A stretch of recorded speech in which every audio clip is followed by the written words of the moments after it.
Hello everyone, আসসালামু আলাইকুম। This is শ্রাবণ।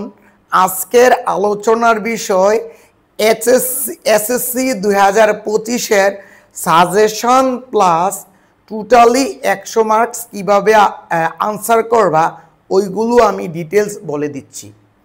তোমাদের প্রথমত সিন প্যাসেজ থাকবে 2টা এবং আনসিন থাকবে 1টা, অর্থাৎ টোটালি তোমাদের 3টি প্যাসেজ থাকবে। প্রথম সিন মানে প্রথম প্যাসেজ থেকে 1 নং এবং 2 নং আনসার করতে হবে। 1 নংয়ের জন্য জাস্ট ফর এমসিকিউ মানে মাল্টিপল চয়েস কোশ্চেন্স, আর 2 নংয়ের জন্য জাস্ট কোশ্চেন্স, এগুলো আনসার করতে হবে।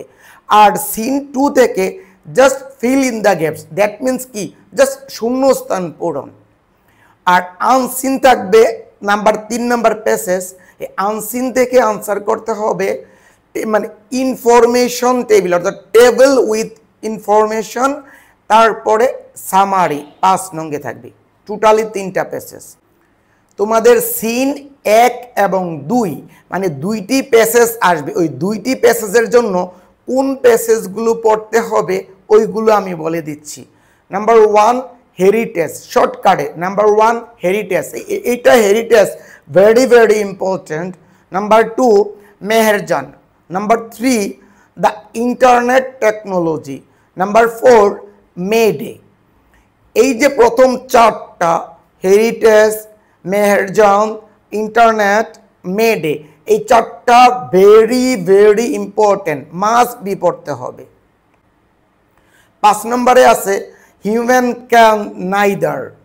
6 নম্বরে আছে Moinul Islam is a qualified farmer. 7 নম্বরে আছে ফিশ পলিউশন। 8 নম্বরে আছে এয়ার পলিউশন। এ টোটালি 8টা। আশা করি 8টার মধ্যে তোমাদের কমন পড়বে।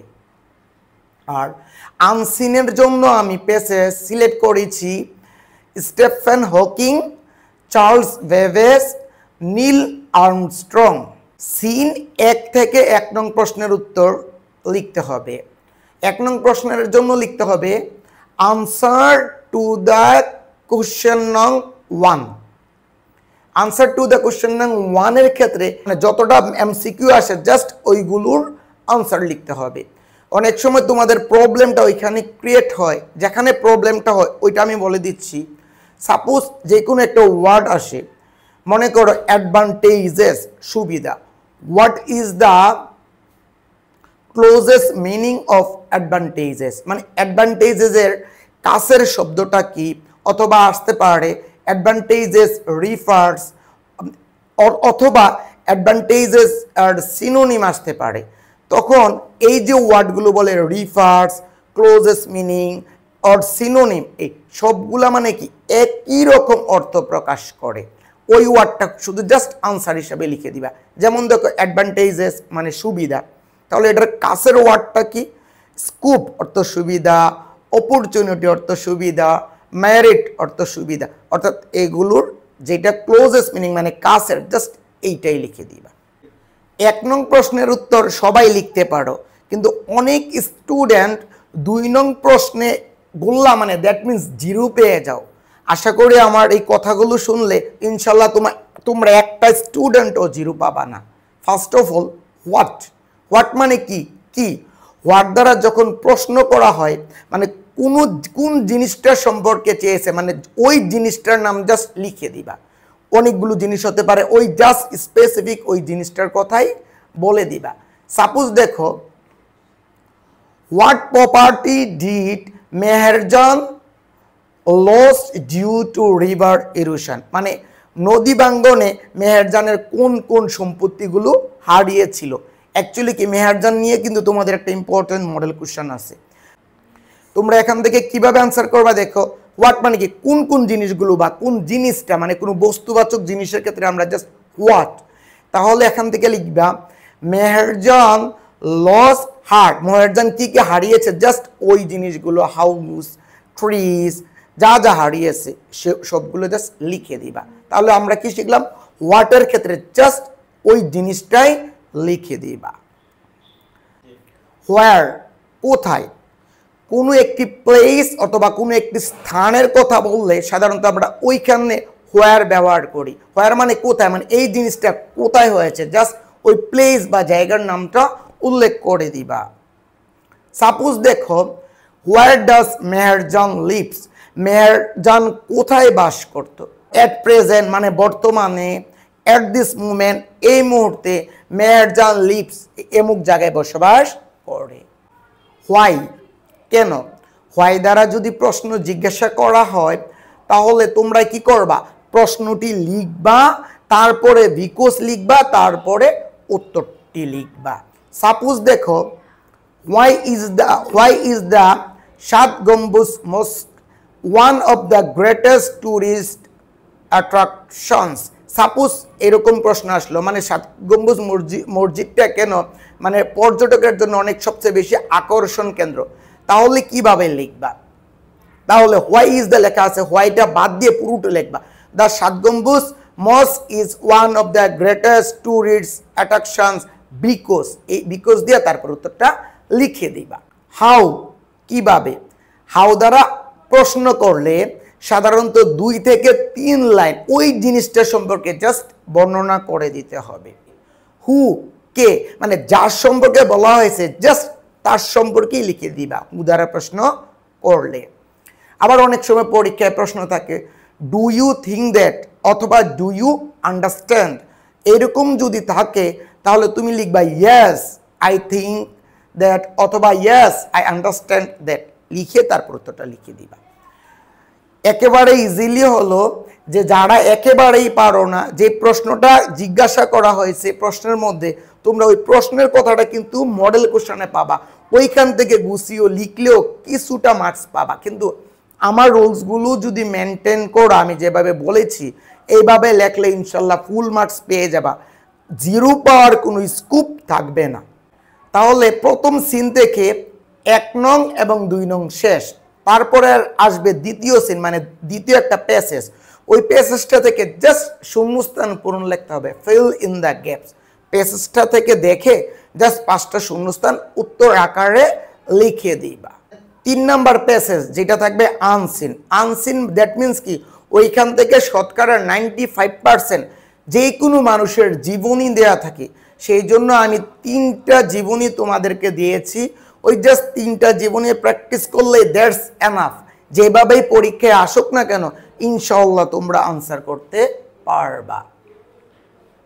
এই 4 নঙ্গের জন্য তোমাদের কিছু জাস্ট শব্দার্থ মনে রাখতে হবে, ওই শব্দার্থগুলো এখন আমি দিয়ে দিচ্ছি তোমাদেরকে, খাতার মধ্যে লিখা আছে জাস্ট শো করে দিব, তোমরা একটু দেখে 2-3 বার জাস্ট পড়ে নিবা, মুখস্থ করার দরকার নেই। এখানে 4 নং এবং 5 নং দেয়া আছে, জাস্ট তোমরা একটু স্ক্রিনশট দিয়ে খাতায় লিখে নিবা, এর ফলে তোমরা 4 নং এবং 5 নং ইজিলি আনসার করতে পারবা। ওকে ঠিক আছে, আমি আলোচনায় চলে যাই। এই যে 4 নং এবং 5 নং এর জন্য খাতায় দেখিয়ে দিয়েছি, অ্যাকচুয়ালি সময় স্বল্পতার কারণে আমি লাইভ ভিডিও করতাম, প্লাস আমি নতুন তো সেই জন্য subscriber com, only for start করেছি। ইন ফিউচার ইনশাল্লাহ লাইভ ভিডিও করে বোর্ডের মধ্যে ডিটেলস লিখে দিব। এই যে 4 নঙ্গের জন্য ফার্স্ট অফ অল যে ওয়ার্ডগুলো বলেছি, যেমন দেখো লাইফ স্প্যান মানে জন্ম থেকে মৃত্যু মানে তার টোটালি তার জীবনী, বর্ন জন্মগ্রহণ করা, হু কে, হোয়াট কি, হোয়ার কোথায়, টাইম সময়, ইয়ার বছর, প্লেস স্থান, স্পট জায়গা, ইভেন্ট ঘটনা, অ্যাচিভমেন্ট অর্জন, অ্যাক্টিভিটি কর্মকাণ্ড, হাউ কিভাবে, সাবজেক্ট বিষয় বা উদ্দেশ্য, অ্যাওয়ার্ড পুরস্কার, স্পেশালিটির অর্থ লিখি নাই বিশেষত, স্পেশালিটি বিশেষত। অ্যাকচুয়ালি এই ওয়ার্ডগুলো সাধারণত তোমাদের একটা টেবিলের মতো বক্স দেয়া আছে, এই বক্সের উপরে ওয়ার্ডগুলো দেয়া থাকে আর নিচে প্যাসেজ দেয়া থাকে, 5টা লাইন দেয়া থাকে, প্রত্যেকটা লাইনের মধ্যে দেখো 1 2 3 4 5 এইরকম কিন্তু লেখা থাকে। এখন তোমরা যেটার উত্তরটা লিখবা জাস্ট ওইখানে উপরের ডিরেকশন অনুসারে লিখতে হবে। সাপোজ মনে করো নীল আর্মস্ট্রং চাঁদে এত সালে পৌঁছে, তাহলে ইয়ার লেখা আছে উপরে, তাহলে ইয়ার দ্যাট মিনস কি উপর থেকে ডিরেকশন অনুসারে ইয়ারটা লিখবা।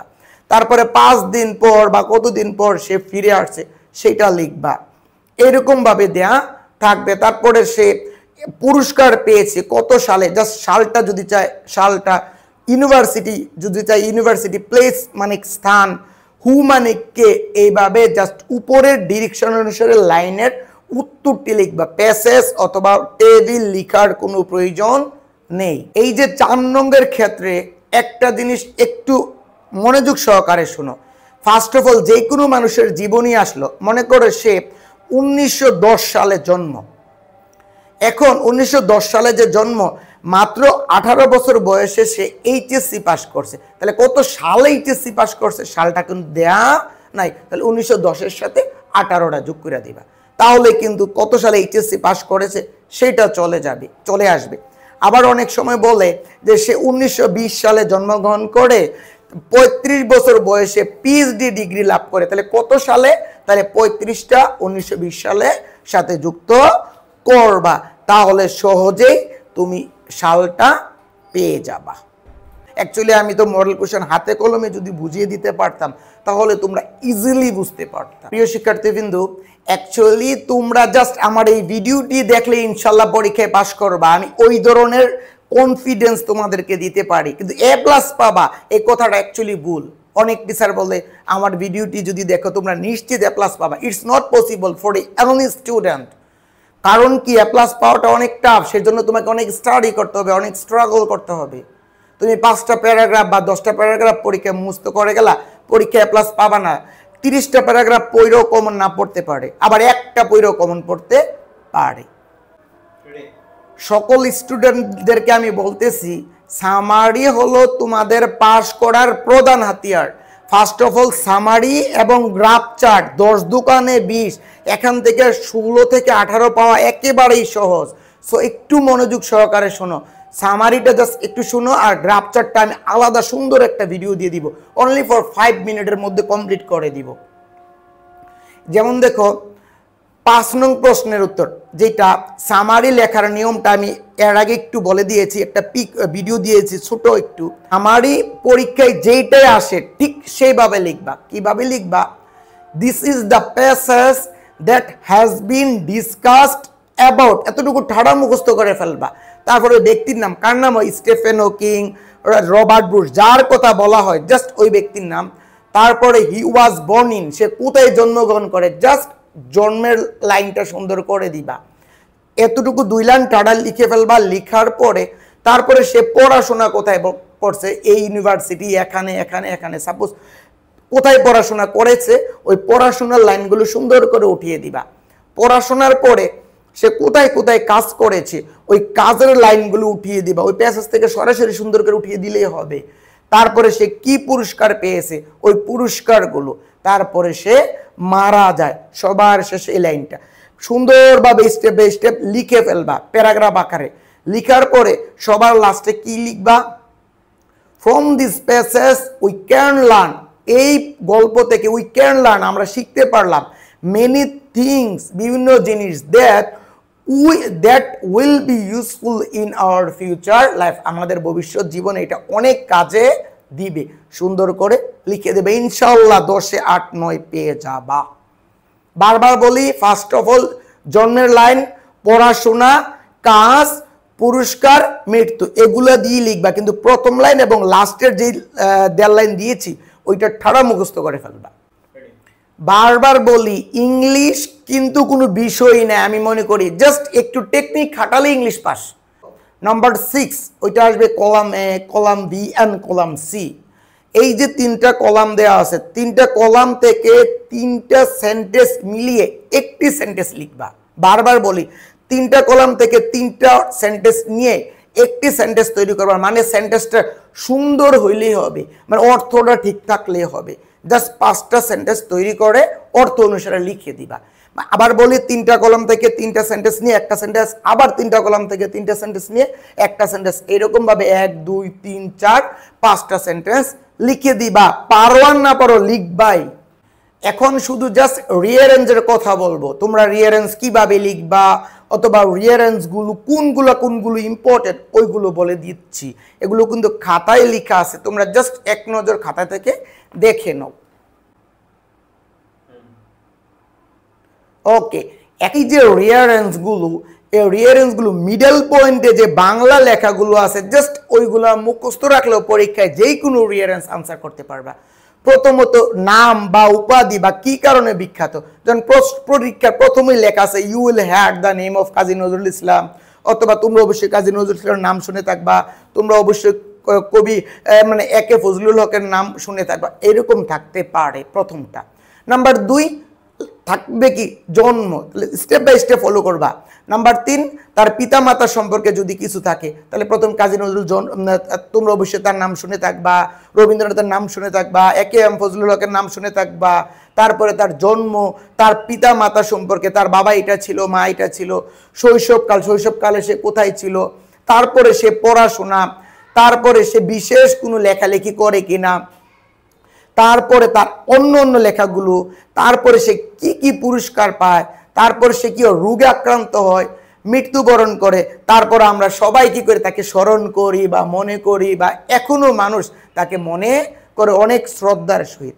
এই কথাগুলো স্টেপ মিল রাখলেই রিয়ারেন্স ইনশাল্লাহ বলবা না, হাজার হাজার রিয়ারেন্স পড়েও মনে রাখা পসিবল না। বারবার বলি মিডল কথাগুলো, যেমন নাম, জন্ম, পিতামাতা, শৈশবকাল, পড়াশোনা, বিশেষ লেখাসমূহ, বিশেষ বই বা গ্রন্থসমূহ, কি কি পুরস্কার পান, রোগে আক্রান্ত হয়েছে কিনা, মৃত্যুবরণ, স্মরণী, সবগুলা যে স্টেপ বাই স্টেপ থাকবে এমন কোনো কথা না। দুই একটা মাঝখান দিয়ে মিস্টেক হতে পারে, মাঝখান দিয়ে নাও থাকতে পারে, না থাকলে সমস্যা নাই, তুমি সিরিয়াল মেনটেন করবা। মনে করো তার প্রথম নাম দেয়া আছে, বাবা মার নাম নাই, কিছু নেই, প্রথম নাম জন্ম দেয়া আছে, শৈশবকালও নাই, পড়াশোনা আছে, তাহলে serial step by step maintain করবা।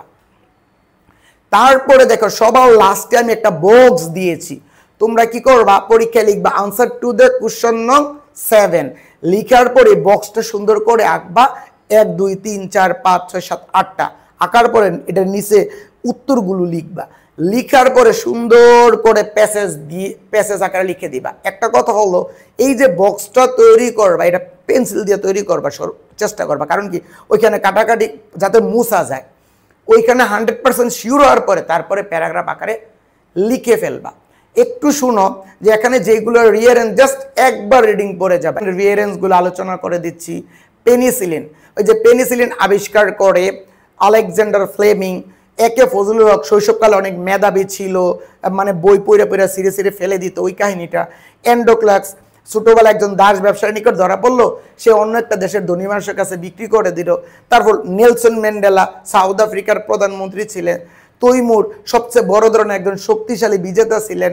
কিং লিয়ার ইংল্যান্ডের রাজা ছিলেন, তার 3টা মেয়ে ছিল, গনোরিল, রিগান, কোডিলা। ওইটা দেয়ার ওয়াজ এ ব্যাড ম্যান, একদা এক খারাপ লোক ছিল, যখন সে কোনো একটি খারাপ কাজ করতো তখন সে বলতো যে এটা আমি তো করিনি, আল্লাহ আমার দ্বারা করিয়েছে। Nobel prize very very important, এখান থেকে আসে একজন আলফ্রেড নোবেল জন্মগ্রহণ করে, সে একজন ইঞ্জিনিয়ার ছিলেন, তার বাবা একজন গবেষক ছিলেন, তাদের লেনিনগ্রাডে অস্ত্র ব্যবসা ছিলেন। তারপরে সে তার বাবার কোম্পানিতে যোগদান করে ডাইনামাইট বিস্ফোরক দ্রব্য আবিষ্কার করে, তারপরে এগুলা থেকে অনেক টাকা ইনকাম করে।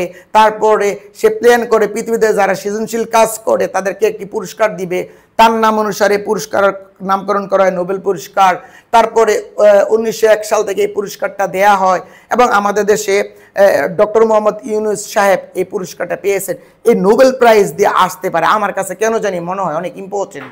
তারপর কিং সুলেমান, ওই যে রাজাকে কিং সুলেমানকে সবাই জ্ঞানী ভাবতো, এইটা। এলেট went to a famous teacher, একটা বালক একজন বিখ্যাত শিক্ষকের কাছে গেলেন। অ্যাস্ট্রোলজার মানে জ্যোতিষীর কাছে রাজা তার ভবিষ্যৎবাণী জানতে চাইলেন। কবি কাজী নজরুল ইসলাম, অনেকেই সবাই জানো, সক্রেটিসের স্ত্রী যে কোনো কারণে রেগে যেত। তারপর Abraham Lincoln United states of আমেরিকার একজন প্রধানমন্ত্রী বা প্রেসিডেন্ট ছিলেন। এগুলো জাস্ট একটু ধারণা নিয়ে যাবা। Paragraph English first and second পেপারের জন্য যেগুলো সবচেয়ে বেশি ইম্পর্টেন্ট এবং মাস্ট বি পড়তে হবে ওই প্যারাগ্রাফগুলোর আমি নাম বলে দিচ্ছি। নাম্বার 1-এ আছে টি প্লান্টেশন অথবা ডিফরেস্টেশন, দুইটা সিমিলার, কাছাকাছি, জাস্ট একটু ডিফারেন্স। টি প্লান্টেশন অনেক important. National flag very very important. Book fair কিছুদিন আগে বইমেলা চলে গিয়েছে, এই জন্য এটা অনেক important. Traffic jam important. Environment pollution, air pollution বা water pollution important. Actually tree plantation, deforestation, national flag, book fair and traffic jam, এই চারটা আমার কাছে বেশি ইম্পর্টেন্ট মনে হয়। স্ট্রিট হকার, রিক্সা পোলার পড়তে হবে, স্কুল ম্যাগাজিন পড়তে হবে, রেনি ডে, উইন্টার মর্নিং পড়তে হবে, মোবাইল ফোন অবশ্যই পড়তে হবে। মোবাইল ফোন মানে কি, মোবাইল ফোন দিয়ে যেটা আসে internet, Facebook, mobile phone, social media সবগুলো কিন্তু একই। স্ট্রিট অ্যাক্সিডেন্ট পড়তে হবে। প্রাইস হাইক, দ্রব্যমূল্যের ঊর্ধ্বগতি। এখন একটু দ্রব্যমূল্যটা কমে গিয়েছে, যদি দ্রব্যমূল্যের দাম বেশি থাকতো তাহলে এটা ফার্স্ট চয়েসে থাকতো। সো যেগুলো দিয়েছি আশা করি এগুলো থেকে কমন পেয়ে যাবা। আর আনফর্চুনেটলি যদি কমন না পড়ে তাহলে তোমাদের ভাগ্য খারাপ, কারণ এইগুলো আমি মনে করি বাংলাদেশের সবচেয়ে most important paragraph for all booth. Story, story হলো অনেক স্টুডেন্টের একটি বয়ের কারণ। অ্যাকচুয়ালি কি স্টোরি আননোনও আসতে পারে। স্টোরি জিনিসটা কি, যে কোনো একটি গল্প একটু দেয়া থাকবে, ওইটা নিজের মতো বানিয়ে লিখতে হবে। যেগুলো ইউনিভার্সাল ট্রুথ, মানে যেগুলো আমরা সবসময় ছোটোকাল থেকে শুনে এসেছি, ওই স্টোরিগুলো জাস্ট হুবহু দিতে হবে। আর যে কোনো একটা আননোন স্টোরি নিজের মতো বানিয়ে লিখবা। মনে করো তোমরা কয়েকটা জন স্টুডেন্ট রাস্তা দিয়ে যাচ্ছ, হঠাৎ করে বড় একটা ক্রাউড দেখতে পেলা, অনেক মানুষ ওইখানে ক্রাউড করে আছে, গ্যাদার করে আছে।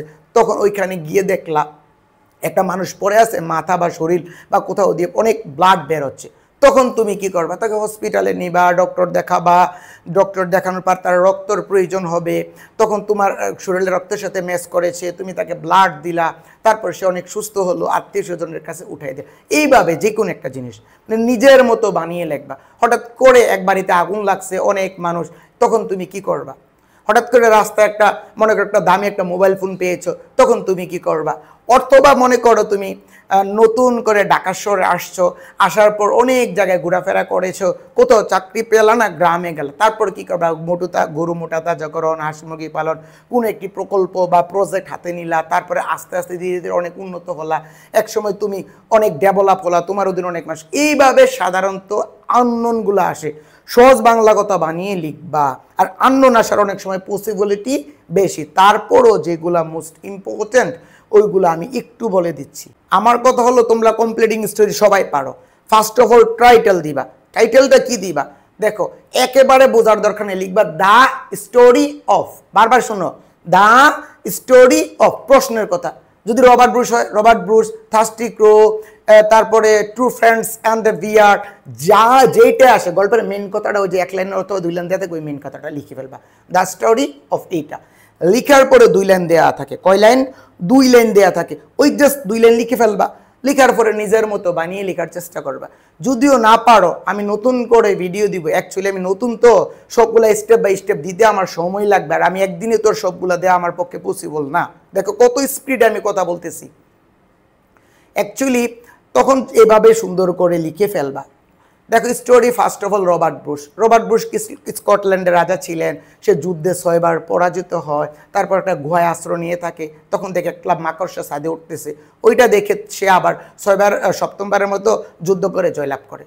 তারপরে থার্স্টি ক্রো, তৃষ্ণার্ত কাক, সবাই জানো কাকু কলসির কাহিনী, একটা কাক অনেক তৃষ্ণার্ত ছিল, পানি খেতে চাইলো, পানি খেতে পারলো না, তারপর কিছু পাথর ফেললো, পানির উপরে উঠলো, তারপর খেলো। ইউনিটি স্ট্রেংথ, একতায় বল। একটা লোকের 3টা সন্তান ছিল, সবসময় তারা ঝগড়া করতো, কৃষক বারবার বলতো তোমরা থামো, তারা থামতো না। তারপরে কৃষক তাদেরকে শিক্ষা দেওয়ার জন্য বললো তোমরা কিন্তু লাঠি এবং রশি নিয়ে আসো। কৃষক লাঠি এবং রশিগুলো বেঁধে দিল, ছেলেদেরকে বললো ভাঙার জন্য, কেউ ভাঙতে পারলো না।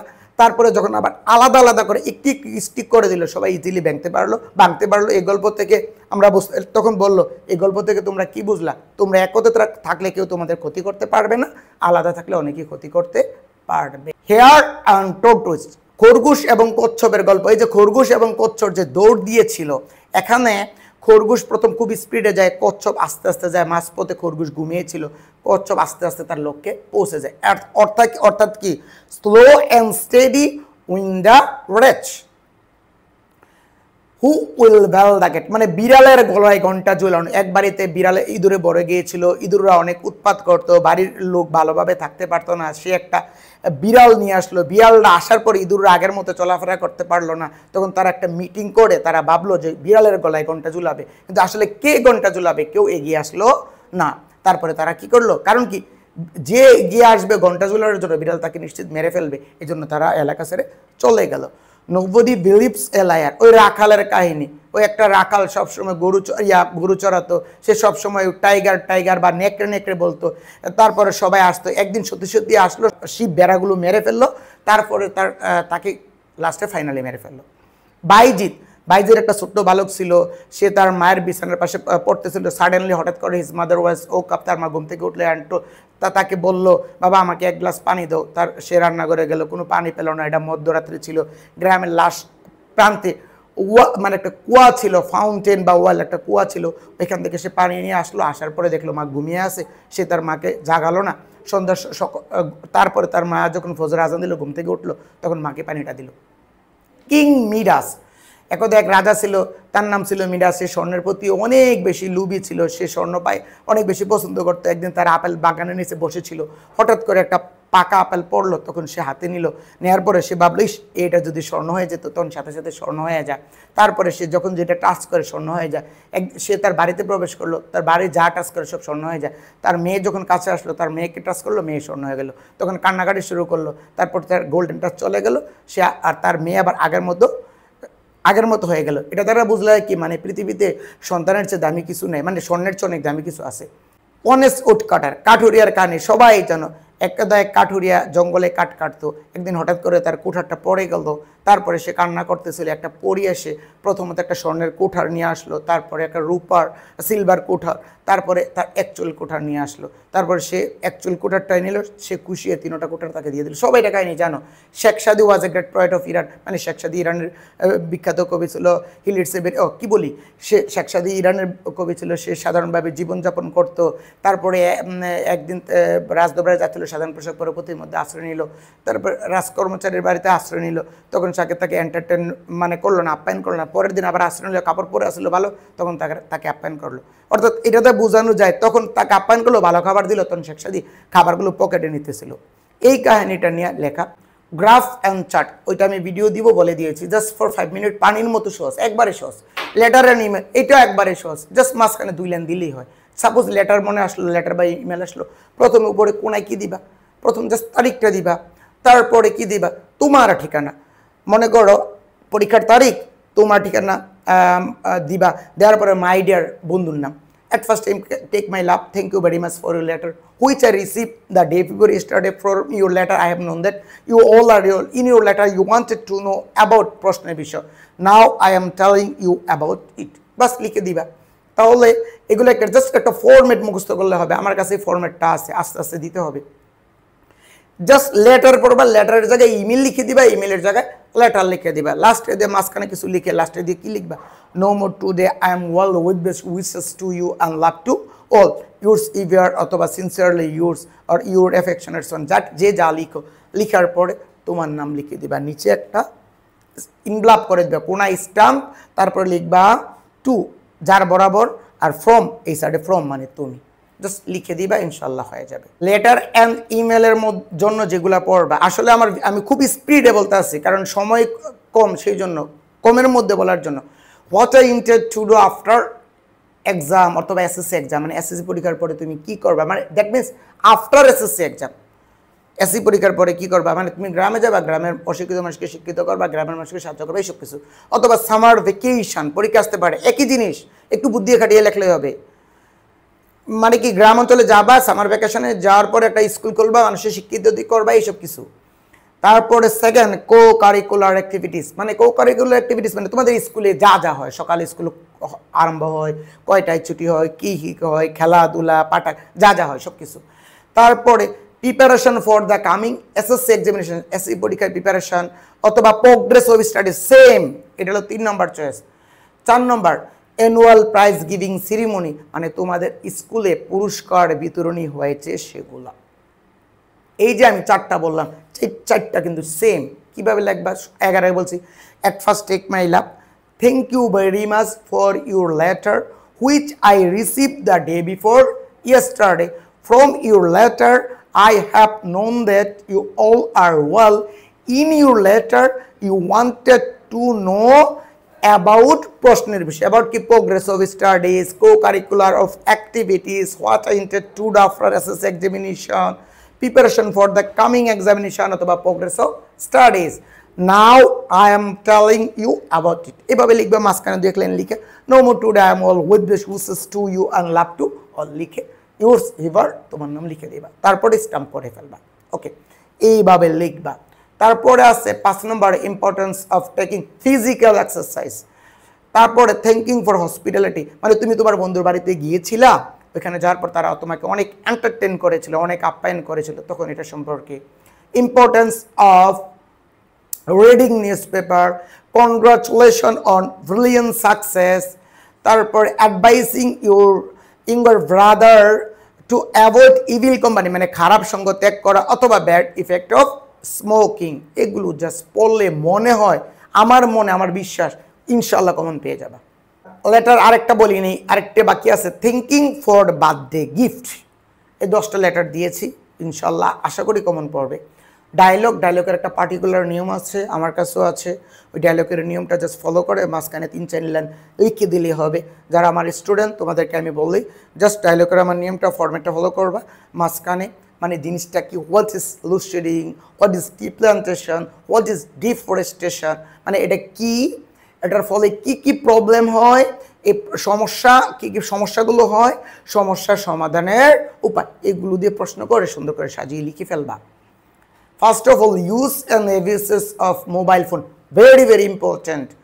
Use and abuses of mobile phone, অথবা মেরিটস অথবা ডিমেরিটস, অথবা অ্যাডভান্টেজেস অথবা disadvantages of mobile phone, internet, Facebook, social media, যে কোনো একটা আসতে পারে, একই জিনিস। Second, how to eradicate illiteracy, অনেক অনেক ইম্পর্টেন্ট। একটা হলো mobile phone, eradicate illiteracy, advantages and disadvantages of village life and city life, very very important এই 3টা। ট্রি প্লান্টেশন, আগে প্যারাগ্রাফ পড়েছো, ওইখানের সাথে লিখতে পারবা।